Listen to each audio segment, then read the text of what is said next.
শেষ জামানায় মদিনা, এই যে আমাদের মদিনা, এর গুরুত্বটা কমে যাবে। এটা আবু দাউদে আছে হাদিসটা। মদিনার গুরুত্ব কমে যাবে, মানুষ মদিনাকে অতটা মূল্যায়ন করবে না। মানে মদিনা থেকে বিশ্বের সবকিছু নিয়ন্ত্রণ করা হবে না। তখন জেরুজালেমের গুরুত্ব বেড়ে যাবে। ওই ইসরায়েল যেটা দখল করে রাখছে ফিলিস্তিনে, ওর গুরুত্ব পৃথিবীতে বেড়ে যাবে। দেখবেন আজকের বিশ্বের সবকিছু ওইখান থেকে নিয়ন্ত্রিত হয়। মিডিয়া বলেন, প্রযুক্তি বলেন, রাজনীতি, অর্থনীতি, সবকিছু ওইখান থেকে। সারা বিশ্বের মূল জায়গাটা এখন জেরুজালেম। নবীজি বলেছেন যখন এই অবস্থা হবে তখনই মালহামা শুরু হবে। সাহাবীরা বললেন মালহামা কি জিনিস?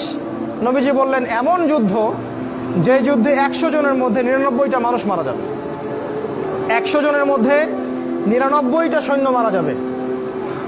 এবং এই যুদ্ধটা হবে ইউফ্রেটিস বা ইরাকের ফোরাত নদীর সোনার পাহাড়কে কেন্দ্র করে। এটা সামনে হতে যাচ্ছে।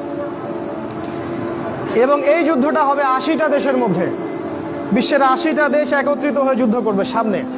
আপনি প্রথম বিশ্বযুদ্ধ দেখেছেন না, দ্বিতীয় বিশ্বযুদ্ধ দেখেছেন, এগুলো এই যুদ্ধের সামনে কিছুই না। এটা হবে পারমাণবিক যুদ্ধ, সামনে হতে যাচ্ছে।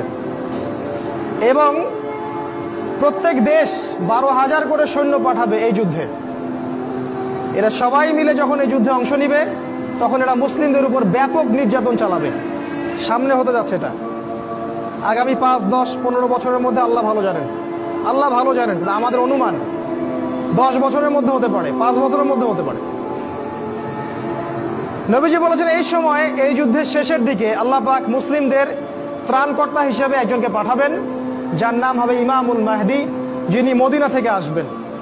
মক্কায় তার সাথে মুসলিমরা বায়াত করবে এবং তিনি মুসলিমদেরকে নেতৃত্ব দিবেন। এবং এই যুদ্ধের শেষের দিকে মুসলিমরা বিজয় লাভ করবে এবং মুসলিমরা কনস্ট্যান্টিনোপল জয় করবে এবং ওই জেরুজালেম তারা আবারও জয় করবে, যেটা ইসরায়েল দখল করে রাখছে।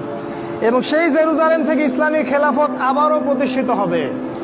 নবীজি বলেছেন একটা কাঁচা বাড়ি, একটা পাকা বাড়ি বাদ থাকবে না যেখানে ইসলামের কালিমা চলে যাবে না।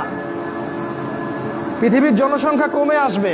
এখন 800 কোটি দেখছেন, সামনে হয়ে যাবে দেখবেন 200 কোটি, 100 কোটি। 1 ভাগ মানুষ মহামারীতে মারা যাবে, হাদিসে এসেছে।